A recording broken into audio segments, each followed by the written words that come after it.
The war was already over. At least that's what Admiral Threx believed as he looked down at the burning remains of humanity's once proud fleet.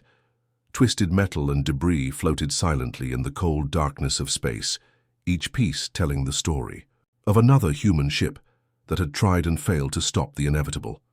The Valkorian Dominion had been conquering worlds for over 3 centuries, and Earth was supposed to be just another easy victory in their endless expansion across the galaxy.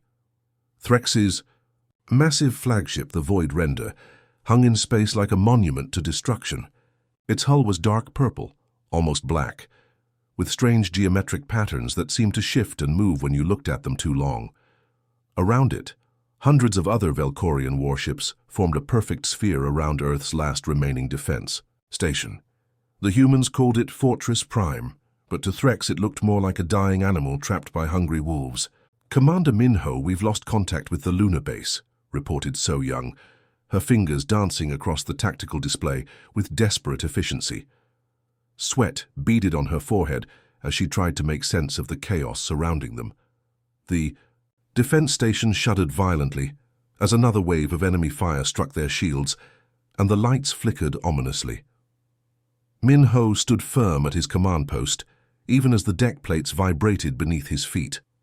He was a career military man, had served in the Outer Rim conflicts for 15 years, but nothing had prepared him for this. The scale of the Valkorian assault was beyond anything humanity had ever faced. Through the reinforced windows of the command center, he could see the enemy ships moving with mechanical precision, their weapons charging for what everyone knew would be the final bombardment. "Sir, incoming transmission from the enemy flagship," announced Petty Officer Tae-ho from the communications station. His young face was pale, but his voice remained steady. "It's Admiral Threx himself." "Put it through," Minho ordered, knowing that refusing would only delay the inevitable by a few seconds. The main screen flickered to life, revealing the alien features of Admiral Threx. The Valkorian leader looked almost human, except for the strange blue-gray skin and the 3 small horns that curved backward from his forehead. His eyes were completely black, like pools of oil, and when he smiled, his teeth were too sharp and too white. "Greetings, little humans," Threx said, his voice smooth and mocking. "I wanted to personally thank you for providing such an entertainment. Your species has lasted longer than most. I'll give you that. The Zenthari folded after just one battle, and the proud Kellian Empire surrendered the moment they saw our fleet. But you humans, you kept fighting even when it was hopeless. Quite amusing, really." The alien admiral leaned back in his command chair, gesturing casually at something off-screen. "Your ships burn so beautifully, don't they? Those pretty little lights as your fusion reactors overload. And the way your pilots scream over the radio channels right before the end, it's almost musical." Minho felt his jaw clench, but he forced himself to remain calm. "If you're going to kill us, just get it over with." "Oh, but where's the fun in that?" Threx laughed to sound like glass breaking. "You see, I've been studying your species for months now. You humans have such interesting emotions. Fear, hope, desperation, love. It's fascinating how you cling to these feelings even when they serve no logical purpose. Tell me, Commander, do you still have hope? Do you still believe your pathetic planet can be saved?" Around the command center, the human crew exchanged glances. Some looked angry, others afraid, but none of them looked defeated. That was the thing about humans that other species never seemed to understand. They might be outgunned, outnumbered, hand-facing certain death, but they never truly gave up. There was always that spark, that stubborn refusal to accept the impossible. "I believe in my people," Minho said simply. Threx's laughter grew louder. "Your people. Let me show you what's left of your people." The screen changed to show a tactical display of the solar system. Red dots marked the positions of Valkorian forces, while blue dots showed human positions. There were so many red dots that they almost obscured the display, while the blue dots could be counted on 2 hands. Mars colony, gone. The asteroid mining, stations gone. Your precious moon bases all gone, your home fleet scattered to atoms. Even your vaunted Earth Defense Force has been reduced to this single, pathetic station. Threx gestured dramatically. "In exactly 1 hour, my fleet will reduce your homeworld to rubble, and then we'll move on to the next system. Your species will be remembered only as a footnote in Velkorian military records. But even as Threx spoke, something was happening far below on Earth's surface. Deep beneath the Pacific Ocean, in trenches so deep that sunlight had never touched them, ancient machinery was coming to life. The water around the Pacific Deep Research Facility had been undisturbed for months. The facility officially abandoned when funding ran out and the war began in earnest. Dr. Ji-woo stood alone in the flooded lower levels of the facility, her breathing apparatus creating small bubbles that rose toward the distant surface. The water here was incredibly cold, just a few degrees above freezing, but the cold wasn't what made her shiver. It was what she was looking at. The walls of the chamber were covered in symbols that definitely weren't human. They pulsed with a soft blue-green light that seemed to come from within the metal itself. The symbols were old, incredibly old, and they told a story that humanity was only beginning to understand. Ji-woo had spent years studying them, learning their language, discovering their terrible secrets. "System status report," she whispered into her underwater communicator. "All primary systems are online, Dr. Ji-woo," came the response from her AI assistant, Depths. But Depths wasn't really an AI, not in the way humans understood artificial intelligence. It was something else entirely, something that had been waiting at the bottom of Earth's oceans for longer than human civilization had existed. "The Velkorians?" she asked. "Currently engaging the final human defense positions. Admiral Threx appears to be enjoying himself." Ji-woo closed her eyes for a moment, thinking about all the people who would die in the next hour if she didn't act. Her colleagues, her friends, complete strangers who were only guilty of being human in a galaxy that seemed determined to wipe them out. "Begin the awakening sequence," she commanded. Far above, on Fortress Prime, So-young suddenly straightened at her console. "Commander, I'm picking up some kind of transmission from Earth. It's from the Pacific Deep Research Facility." Minho turned sharply. "That's impossible. That facility went dark 3 months ago. We assumed it was destroyed in the first wave of attacks." "The signal is definitely coming from there, sir. It's heavily encrypted, but I'm getting—" "Wait." So-young's eyes widened as the message decoded. "Sir, you need to see this." The message was short, just a few lines of text, but it changed everything. "Project Leviathan protocols engaged. All systems nominal. Awaiting final authorization from Command. Humanity's Guardian awakens." Minho stared at the message, his mind racing. Project Leviathan was a legend, a rumor that had circulated through military circles for years. Some said it was humanity's ultimate weapon. Others claimed it was just a research project that had gone nowhere. But the message was real, and it was coming from the deepest parts of Earth's oceans. "Ji-woo," he whispered, recognizing the authorization code. She had been his classmate at the military academy, brilliant, but always working on projects that seemed impossible. If anyone could pull off a miracle, it would be her. Admiral Threx was still talking, still boasting about Velkorian superiority, but Minho was no longer listening. Something was happening down there in the dark depths of Earth's oceans, something that might just change everything. The moment Ji-woo pressed the final activation key, the entire Pacific Ocean seemed to hold its breath. Miles beneath the surface, in trenches so deep they had never been fully explored, something ancient and powerful began to stir. The ocean floor, which had remained unchanged for millions of years, started to crack and shift, as tremendous forces awakened from their long sleep. On the surface, fishing boats and cargo ships scattered across the Pacific suddenly found their instruments going crazy.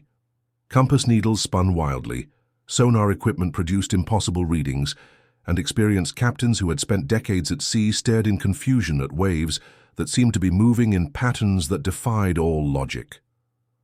The water itself began to glow with a strange deep blue light that pulsed like a massive heartbeat. Ji-woo felt the vibrations through her feet first, then through her entire body, as the underwater research facility shook like a leaf in a hurricane. But this wasn't destruction, she realized.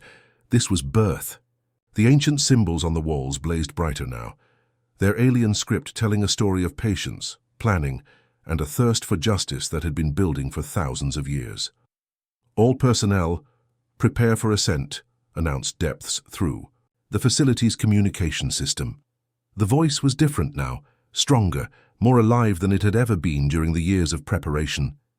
Jiwoo had always known that Depths wasn't just a computer program, but she was only now beginning to understand exactly what it really was.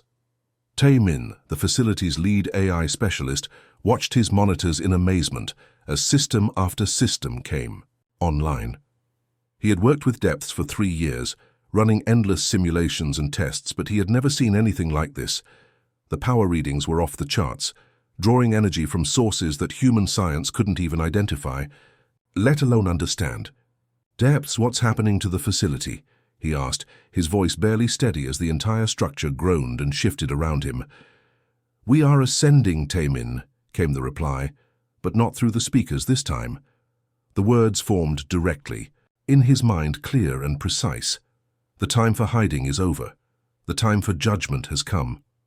Far above, Admiral Threx was enjoying what he expected to be the final moments of human resistance. His fleet had descended through Earth's atmosphere, like a dark cloud, their weapons charging for the bombardment that would end human civilization forever. The blue and green planet turned slowly beneath them, beautiful and helpless, ready to join the long list of worlds the Velkorians had conquered. "Weapons systems. Prepare for planetary bombardment," Threx commanded from his flagship. "I want every major city reduced to ash within the hour. Let this be a lesson to any other species that thinks they can resist the Dominion." But then his tactical officer, a nervous young Velkorian named Zethos, suddenly straightened at his console. "Admiral, I'm detecting some kind of energy disturbance from the planet's surface. It's coming from one of the ocean areas." Threx barely glanced at the readings. Probably just their desperate attempt at some kind of last-minute weapon. These primitive species always try something foolish at the end. "Sir, the energy signature it's unlike anything in our databases," Zethos continued, his voice growing more worried. "The readings are climbing exponentially. Whatever it is, it's massive." That got Threx's attention. He had conquered over 200 worlds and he had seen every kind of desperate last stand imaginable, but something about this felt different. The energy readings were not just large, they were impossible according to everything the Velkorians knew about physics and technology. The answer came as a mountain of water suddenly exploded upward from the Pacific Ocean. But it wasn't just water, Threx realized as his senses tried to make sense of what they were seeing. Something was rising from the depths, something so large that it displaced billions of tons of seawater as it ascended toward the surface. The Leviathan breached the ocean's surface like a whale, but a whale the size of a city. Water cascaded from its hull in thunderous waterfalls as it continued to rise, defying gravity as easily as a soap bubble floating in the air. But calling it a ship would be like calling a living mountain a rock. It was organic and mechanical at the same time, its hull covered in what looked like scales that shifted and changed color as they absorbed energy from the sun, the ocean, and even the electromagnetic fields around Earth itself. "What in the void?" "Here's that thing," Threx whispered, all traces of his earlier arrogance gone. The Leviathan's hull rippled and flowed like liquid metal, but Jiwoo knew it was neither metal nor liquid.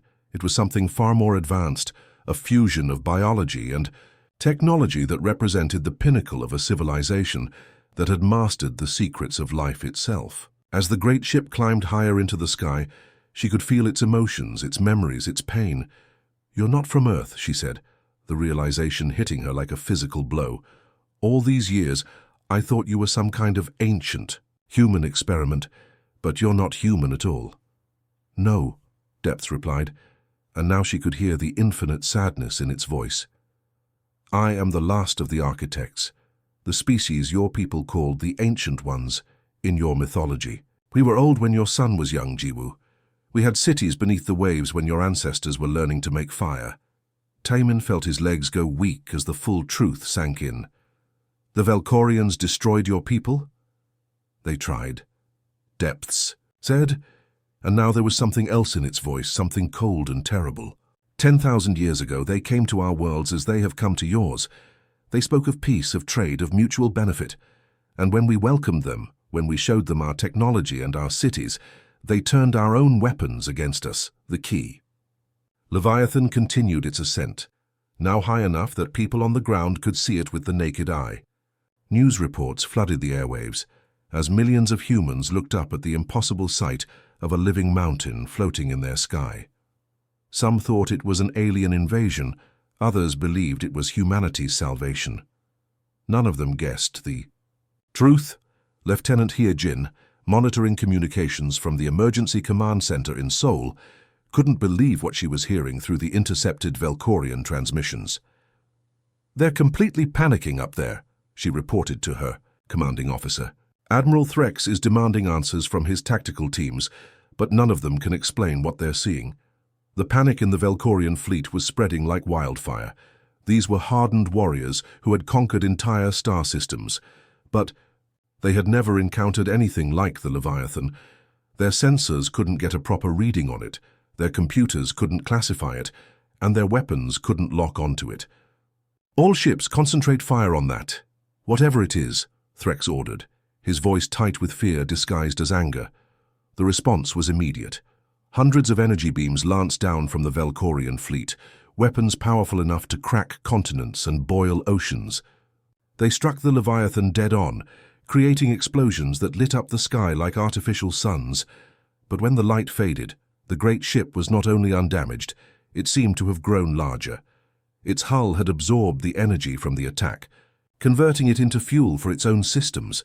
The scales on its surface glowed brighter now, pulsing with stored power. "Impossible," Threx breathed.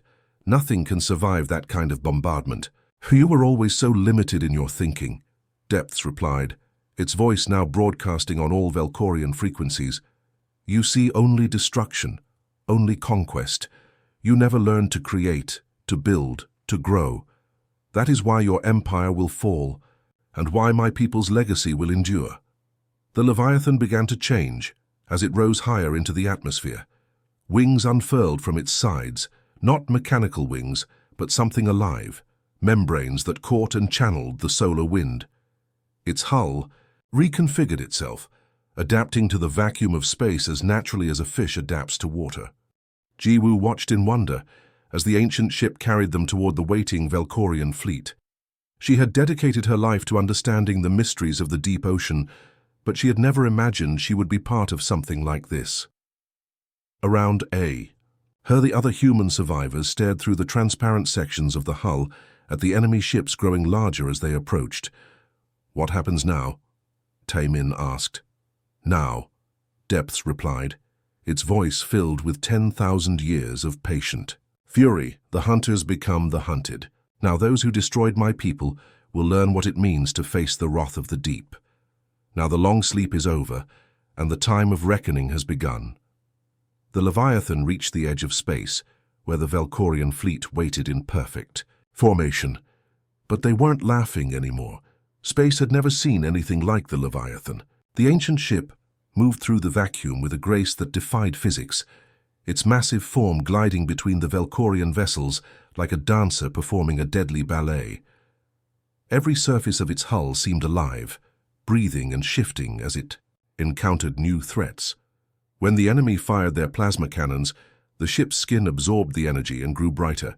When they launched missiles, the hull simply opened like a flower, swallowing the projectiles and converting them into fuel. Admiral Threx stood frozen on the bridge of his flagship, watching his tactical display with growing horror. His fleet had destroyed entire civilizations, reduced proud worlds to cosmic dust, but they couldn't even scratch this impossible creature that had risen from Earth's depths. The weapons that had cracked moons and boiled atmospheres were having no effect whatsoever. "Fire everything," he screamed at his weapons officer. "Deploy the planet-killer torpedoes, use the gravity bombs. I don't care if we have to tear this entire system apart." The Valkorian fleet opened fire with everything they had. The space around the Leviathan lit up like a newborn star as hundreds of ships unleashed their most destructive weapons. Energy beams that could slice through asteroid belts, missiles that could flatten continents, and exotic weapons that twisted the very fabric of space-time itself all converged on the ancient ship. But instead of destruction, something beautiful happened.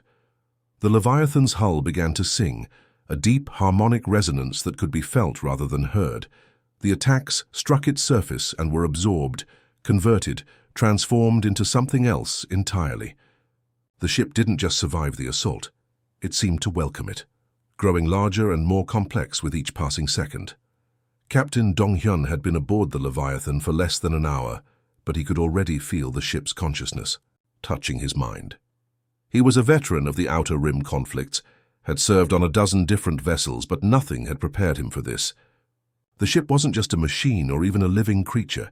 It was something far more profound, a fusion of technology and spirit that existed on levels he was only beginning to understand. "This is incredible," he whispered, watching through the transparent hull as enemy fire washed over them harmlessly. "How is this possible?" "The ship learns," Jiwoo explained, her voice filled with wonder and fear in equal measure. "Every attack teaches it something new. Every weapon makes it stronger. But it's more than that, Dong-hyun. It's not just absorbing energy. It's absorbing emotion, memory, the very essence of what makes us human." As if to prove her point, the Leviathan suddenly shuddered, not from enemy fire, but from something internal. Images flashed through the minds of everyone aboard. Memories that weren't their own, but felt as real as their own experiences. They saw families torn apart by Valkorian raids, children crying for parents who would never come home, entire cities reduced to rubble while the conquerors laughed. But they also saw other things. They saw humans risking their lives to save strangers, soldiers standing their ground even when victory was impossible, mothers singing lullabies to their children, even as the bombs fell around them. They saw love, courage, sacrifice, and an unbreakable determination to protect what mattered most. "It's feeding on our collective unconscious," Taemin realized, his voice shaking with the implications. "Not just the people aboard this ship, but every human who ever lived, who ever fought, who ever refused to give up. The ship is channeling the spiritual energy of our entire species." The Leviathan's response to this revelation was immediate and devastating. It fired its first weapon, but it wasn't a laser or missile or anything that could be found in any military handbook. It was a beam of pure emotional energy, a concentrated burst of humanity's pain, anger, love, and hope made manifest. The beam struck a Valkorian heavy cruiser, and the ship simply stopped. Its engines went silent, its weapons powered down, and its crew began to experience something they had never felt before. They felt the weight of every life they had taken, the grief of every family they had destroyed, the terror of every world they had conquered. The proud Valkorian warriors collapsed at their stations, overwhelmed by emotions they didn't understand and couldn't process. "What did you do to my ship?" Threx demanded, his voice breaking as he watched one of his most powerful vessels drift helplessly through space. "I showed them the truth," Depths replied, its ancient voice carrying across all communication frequencies. "I showed them what it feels like to be the victims instead of the victors. Your people have spent so long inflicting pain that you've forgotten what it means to feel it." The effect spread like a virus through the Valkorian fleet. Ships that had been firing moments before suddenly went silent as their crews were forced to confront the reality of their actions. Some tried to fight the overwhelming emotions, others simply shut down, unable to cope with the tsunami of guilt and regret that crashed over them. "Sergeant." Boram watched the impossible scene unfold from the observation deck of a human refugee ship that had been hiding behind one of Jupiter's moons. She had seen the Valkorian fleet arrive with such confidence, such arrogance, ready to finish what they had started. Now she watched as the mighty conquerors fled in panic, their perfect formations breaking apart as individual ships tried to escape the nightmare that had risen from Earth's oceans. "They're actually running," she whispered to her companion, a young pilot named Kyung-min who had lost his entire family in the first wave of attacks. "The Valkorians are retreating." But their celebration was premature. The voice of Depths echoed across every communication channel in the solar system, carried by technology that made even the most advanced human equipment seem like children's toys. "There will be no retreat," the ancient consciousness declared, its words heavy with the weight of millennia. "There will be no mercy. There will be no survivors. For 10,000 years I have waited for this moment. Today, the hunters become the hunted." As if summoned by its words, space around Earth began to shimmer and distort. Reality itself seemed to bend as shapes began to emerge from what had appeared to be empty void. At first, they looked like mirages, ghostly outlines that flickered in and out of existence. But as the seconds passed, they became more solid, more real, more Leviathans. Not copies or duplicates, but unique vessels, each one different from the others, yet clearly part of the same incredible technology. Some were sleek and serpentine, others massive and imposing, but all of them radiated the same terrifying intelligence and barely contained fury. "How many are there?" Kyung-min asked, his voice barely a whisper. Boram tried to count them but gave up when she reached 50. They kept materializing, emerging from hidden dimensions or cloaking fields that were beyond human understanding. Within minutes, the Velkorian fleet found themselves outnumbered for the first time in their history. Admiral Threx's tactical display was going crazy, trying to process sensor readings that shouldn't have been possible. His fleet of 800 ships, the largest force the Dominion had ever assembled, suddenly looked small and vulnerable, surrounded by the growing swarm of ancient vessels. "Where did they come from?" his tactical officer stammered.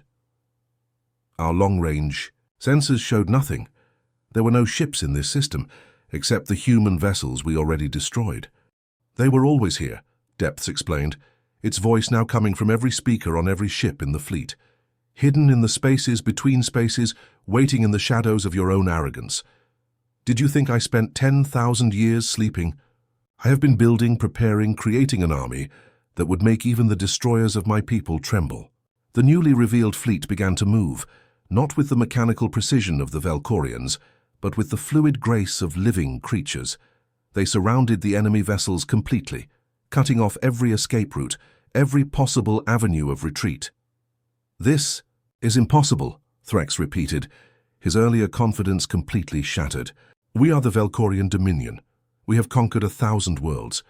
We do not run from primitive species and their impossible weapons." "You are about to learn the difference between conquest and justice," Depths replied. "Your people took everything. From mine. Now you will understand what it means to lose everything." The battle that followed wasn't really a battle at all. It was a lesson, a demonstration of what happened when an ancient intelligence with unlimited patience finally decided to act. The Leviathans moved like wolves among sheep, their weapons not just destroying enemy ships, but forcing their crews to experience the full weight of their crimes, and in the depths of space, surrounded by the screams of his fleeing fleet, Admiral Threx finally understood that the age of Velkorian dominance was over. The magnitude of what was happening began to sink in as reports flooded in from across the galaxy. Admiral Threx's communications officer, a seasoned veteran named Korvac, who had served in dozens of campaigns, found his hands trembling as he processed the incoming messages. His normally steady voice cracked as he delivered news that would have been unthinkable just hours before. "Admiral, we have emergency transmissions coming in from the 7th Fleet at the Kepler colonies," Korvac reported, his face pale with disbelief. "They report massive unknown vessels attacking their positions. The description matches what we're seeing here." Threx felt his blood turn cold. The 7th Fleet was 3 star systems away, positioned to cut off any human reinforcements that might try to reach Earth. There was no way ships could have traveled that distance in such a short time, not even with the most advanced jump drives in the Velkorian arsenal. "That's impossible," Threx muttered. But even as he spoke, more reports were coming in. "Sir, the 4th Battle Group at Proxima Station is also under attack," another officer called out. "They're reporting ships identical to the ones here. Admiral, Zakran is requesting immediate reinforcements." "The 9th Fleet at the Vega blockade is going silent," added a third voice. "Last transmission mentioned living ships before the signal cut out." Engineer Wu Jin, monitoring the Leviathan's internal systems from his station deep within the ancient vessel, watched the data streams flowing across his screens with growing amazement. The ship's neural network was more complex than anything human science had ever imagined, processing information at speeds that made their most advanced computers look like pocket calculators. But what truly amazed him was the scope of what he was seeing. "This is incredible," he whispered to his assistant Young-Soo, who was trying to make sense of the energy readings. "Look at these communication logs. The ship has been intercepting and analyzing every transmission in this sector of the galaxy for years. Every military communication, every intelligence report, every casual conversation between Velkorian commanders. The data showed a pattern that was both brilliant and terrifying. For decades, as humanity had fought its losing war against the Velkorian dominion, Depths had been listening to everything. Every desperate call for help, every strategic planning session, every piece of intelligence that human spies had gathered at the cost of their lives. The ancient consciousness had absorbed it all, learning not just about human tactics and technology, but about Velkorian weaknesses and overconfidence. "You've been playing a game that we didn't even know existed," Wu Jin said aloud, knowing that Depths would hear him wherever he was on the vast ship. "War is not a game," Depths replied, its voice resonating through the ship's hull. "But strategy is an art, and I have had 10,000 years to perfect it. Your species showed me something valuable, Wu Jin. You showed me how to fight with hope instead of hatred, how to protect instead of just destroy." Dr. Yunhee, the xenobiologist who had first made contact with Depths 5 years earlier, found herself laughing despite the chaos erupting around them. She had spent her career studying alien life forms, but she had never imagined she would find herself inside the most sophisticated living organism in the known galaxy. The irony was almost too much to bear. "You magnificent creature," she said, addressing the ship itself. "All this time we thought we were hiding you from them, but you were using us to hide from them. Every human transmission, every military communication, every intelligence report we sent back to Earth, you were copying and analyzing. Your people are excellent at gathering information," Depths confirmed. "Your spies infiltrated Velkorian installations across the galaxy. Your military analysts studied their tactics and strategies. Your scientists reverse-engineered their technology. I simply borrowed their findings." The scope of the deception was staggering. For years, as humanity had desperately gathered intelligence about their enemy, they had unknowingly been feeding that same information to an ancient consciousness that was planning the most elaborate trap in galactic history. Every piece of data about Velkorian fleet movements, every detail about their command structure, every weakness in their defenses had been catalogued and filed away for future use. "You used our own communication networks to coordinate this," Yunhee realized. "Every time we sent a message to a resistance cell, every time we transmitted intelligence to our remaining forces, you were piggybacking additional data. You were talking to your other ships, weren't you? The ones that have been hiding throughout the galaxy. The Velkorians believe they control this sector of space," Depths explained, its voice carrying a note of satisfaction that was almost human. "They think they know where all the ships are, where all the weapons are hidden, but they have never looked deep enough. They have never searched the ocean floors of dead worlds, the cores of lifeless asteroids, the dark spaces between star systems, where ancient vessels wait in patience." Admiral Threx was beginning to understand the true scope of his predicament as more reports flooded in. The attacks weren't random or desperate. They were coordinated with military precision that surpassed anything in Velkorian tactical doctrine. Every fleet in the sector was being hit simultaneously, their escape routes cut off, their reinforcements prevented from reaching each other. "This is a trap," he whispered, the words feeling like poison in his mouth. "This entire invasion, everything we planned, it's all been a trap. Finally beginning to understand, are you?" The voice of Depths boomed across all communication channels, addressing not just Threx but every Velkorian commander in the sector. "Did you really think that a species capable of interstellar travel would simply roll over and die? Did you believe that beings who could split atoms and bend space-time would have no hidden weapons, no secret allies, no final desperate gambit?" The mockery in the ancient voice was devastating because it used the Velkorians' own arrogance against them. They had grown so used to easy victories, to crushing primitive species who couldn't fight back effectively, that they had forgotten what it meant to face a truly dangerous opponent. "Every battle you have won, every world you have conquered, every species you have enslaved, I have been watching," Depths continued. "I have studied your tactics, learned your weaknesses, prepared for this moment when you would finally overreach yourselves." Then came the moment that broke Admiral Threx's spirit completely. His own words, recorded hours earlier during his mocking broadcast to the human defenders, began playing back across every communication channel. But now the context was different, the meaning inverted.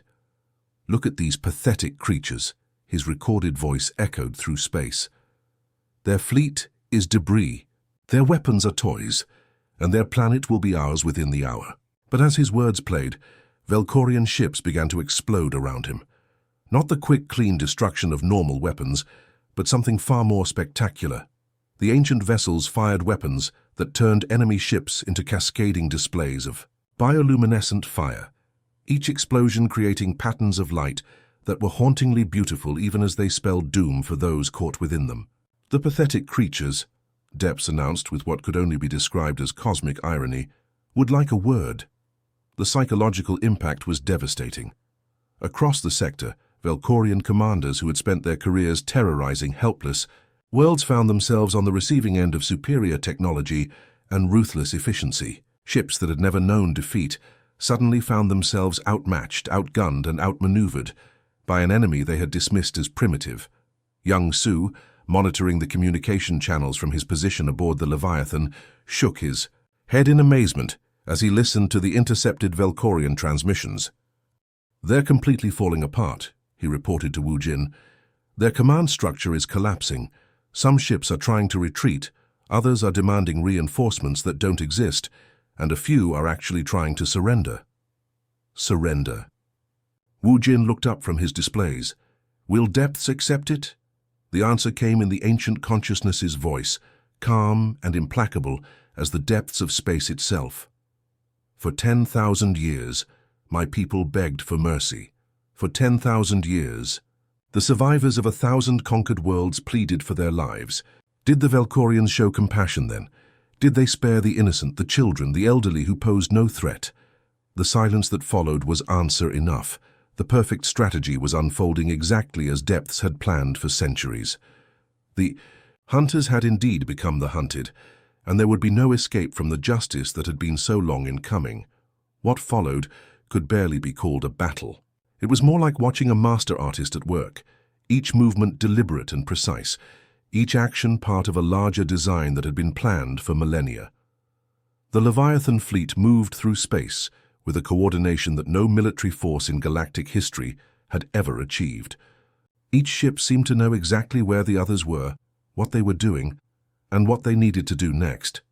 The ancient vessels didn't just attack the Velkorian fleet, they dismantled it piece by piece with surgical precision. Ships that had terrorized entire star systems found themselves helplessly outmatched by technology that seemed to operate on principles beyond their understanding. When they fired their weapons, the Leviathans simply absorbed the energy and grew stronger. When they tried to retreat, they found their escape routes blocked by vessels that had seemingly materialized out of nowhere. Admiral Threx watched his mighty fleet crumble around him, each destroyed ship taking with it years of conquest and the dreams of an empire that had seemed unstoppable just hours before. His flagship, the Void Render, had been the terror of a dozen star systems, but now it drifted helplessly as the Leviathans closed in around it like predators circling wounded prey. The worst part wasn't the destruction itself, but the soundtrack that accompanied it. Depths had begun broadcasting Threx's own words from earlier, his mocking laughter and cruel taunts playing on repeat as his fleet died around him. "Look at these pathetic creatures," his recorded voice echoed through space, as another Velkorian cruiser exploded in a cascade of bioluminescent fire. "Their weapons are toys, and their planet will be ours within the hour." But the irony was lost on no one as Velkorian ships, not human ones, burned in the cold vacuum of space. "Please," Threx finally broke, his voice cracking as he broadcast, "on all emergency frequencies. We surrender. We'll leave your space, abandon this entire sector. We'll never return. I swear it on the honor of the Dominion." The response came not as words, but as a feeling that settled into the minds of every Velkorian still alive in the fleet. They felt the weight of every world they had conquered, every species they had enslaved, every family they had torn apart. They experienced the terror and desperation of their victims, the hopelessness of facing an enemy that showed no mercy and accepted no surrender. "As my people begged," Depths replied, its voice carrying the accumulated grief of 10,000 years. As the Zenthari begged when you glassed their homeworld, as the Kellyan children begged when you sold them into slavery, has countless billions begged across the centuries of your empire's expansion. Did you show mercy then, Admiral Threx? Did you spare the innocent when they pleaded for their lives? The silence that followed was more damning than any accusation.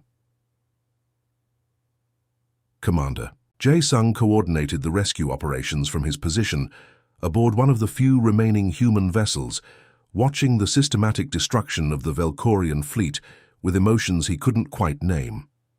Part of him felt a savage satisfaction at seeing the conquerors finally face justice.